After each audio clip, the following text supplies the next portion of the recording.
सांगत असलेल्या माहितीचा प्रयोग तुम्हाला सुरुवातीला 10 गुंठे 20 गुंठे क्षेत्रावर करायचा आहे। त्या ठिकाणी तुम्हाला समाधानकारक उत्पादन मिळाल्यानंतर पुढील हंगामात तुम्ही या पिकाखालील क्षेत्रामध्ये वाढ करू शकता। नमस्कार, मी कृषी तज्ञ अमरसिंह लोमटे सद्गुरू ॲग्रो सर्व्हिसेसच्या YouTube चॅनलवर सर्व शेतकरी बांधवांचं सहर्ष स्वागत करतो।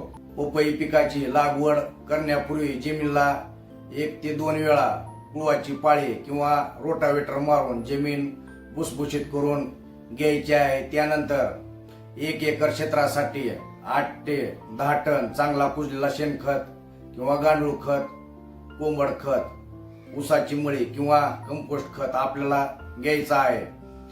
त्यानंतर आपापल्या जमिनीच्या माती परीक्षण रिपोर्टनुसार रासायनिक खतांचा बेसल डोस सेंद्रिय खतामध्ये मिक्स करायचा आहे आणि बेड तयार करत असताना हा खत आपल्याला बेडमध्ये भरून घ्यायचा आहे। आपापल्या माती परीक्षण रिपोर्टनुसारच आपल्याला खतांचं व्यवस्थापन करायचं आहे।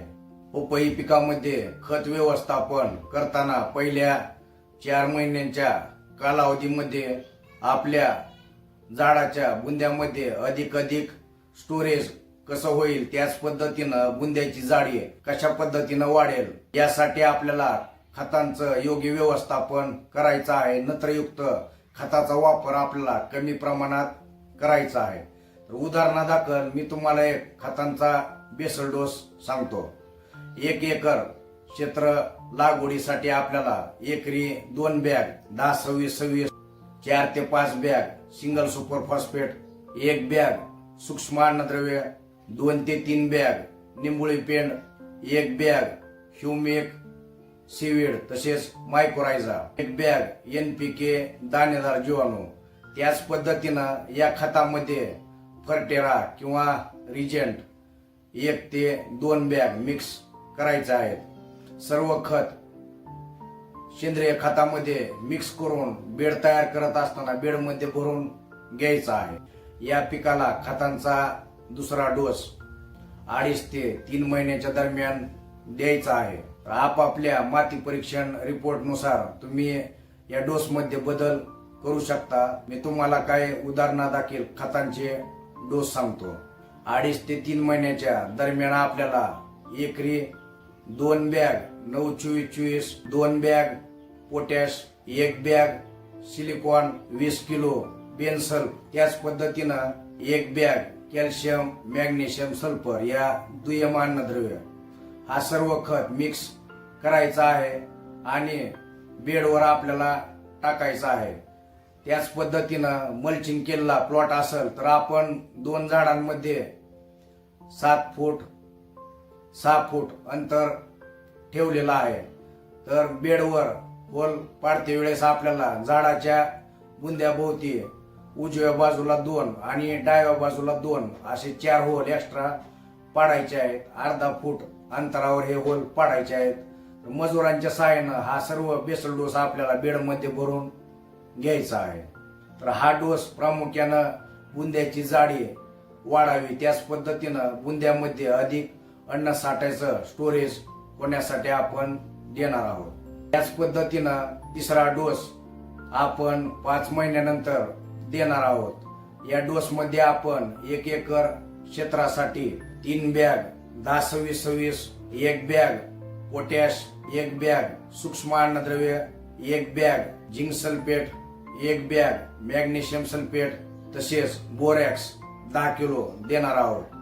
तर हा डोस प्रामुख्यानं फुलांची अवस्था, फुलकळीची अवस्था चालू झाल्यानंतर फुलांचं योग्य पद्धतीनं सेटिंग होण्यासाठी, फुलगळ होऊ नये यासाठी आपण हा डोस देणार आहोत।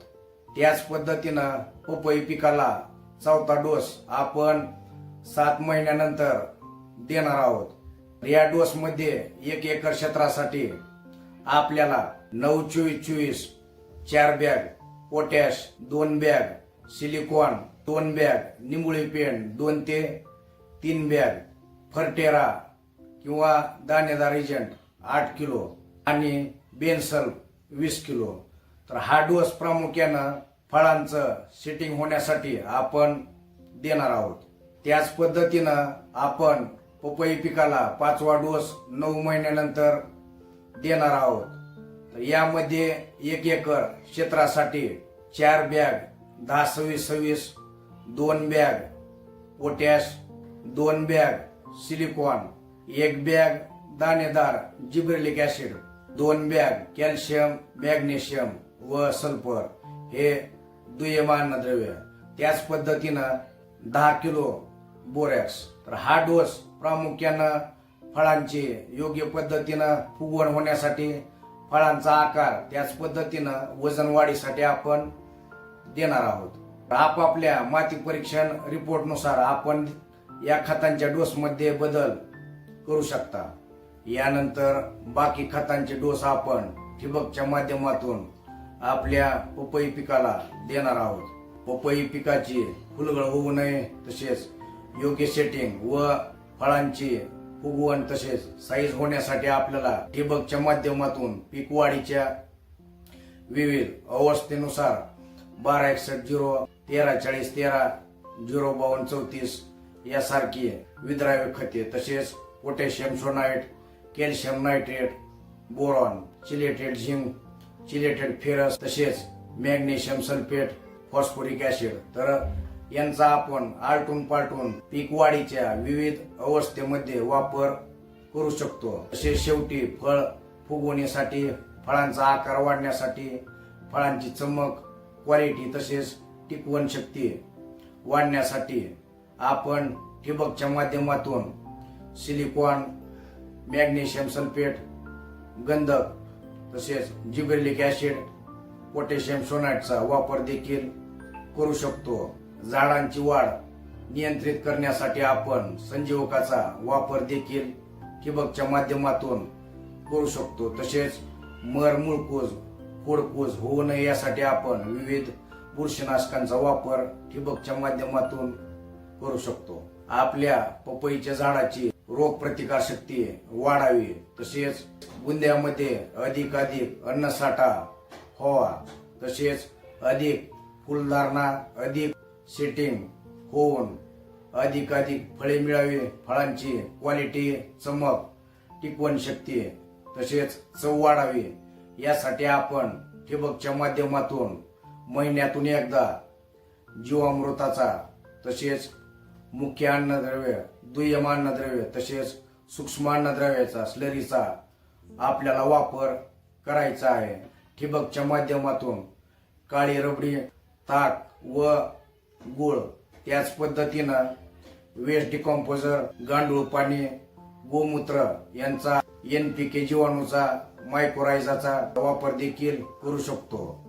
आपला प्लॉट जास्तीत जास्त दिवस चालावा, अधिक तोडे होय, फळांची क्वालिटी सुधारण्यासाठी आपल्याला ठिबकच्या माध्यमातून जास्तीत जास्त जैविक तसेच सेंद्रिय निविष्ठांचा वापर करायचा आहे। पपई पिकाचे विक्रमी उत्पादन काढण्यासाठी लागणाऱ्या संपूर्ण मार्गदर्शनासाठी आजच आपल्याला सद्गुरू ॲग्रो सर्व्हिसेस डोकी यांच्याशी संपर्क साधायचा आहे।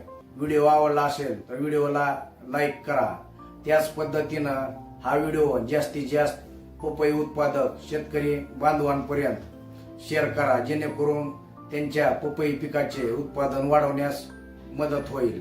चॅनलला सबस्क्राईब करा। धन्यवाद।